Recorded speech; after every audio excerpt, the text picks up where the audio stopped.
বিড়াল ছানা যখন সকালে স্কুলে যাচ্ছিল তখন দুষ্টু চিতাবাঘ এসে বিড়াল ছানাটাকে কাদার মধ্যে ফেলে দিয়ে চলে যায়। হা হা, ছোট্ট বিড়ালটার সাথে দুষ্টুমি করতে তো ভালোই লাগে। ওকে প্রতিদিন কাদায় ফেলে দিয়ে আমি ওর স্কুলে যাওয়ায় আটকে দেব।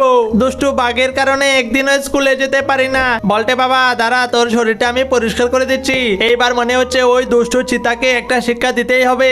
যাই যাই, আজকেও গিয়ে দেখি ওই বিড়ালের বাচ্চাটাকে পাই কিনা। ছোট বিড়াল ছানা এবং তার মা মিলে জঙ্গলের মধ্যে আতশবাজি ফাটাতে শুরু করে, যার বিকট শব্দে জঙ্গলের শুকরগুলো উল্টাপাল্টা ভাবে দৌড়াতে শুরু করে। আরে আরে, কি রাস্তার মধ্যে তো শুকর আলো কোত্থেকে? ওরে বাবা!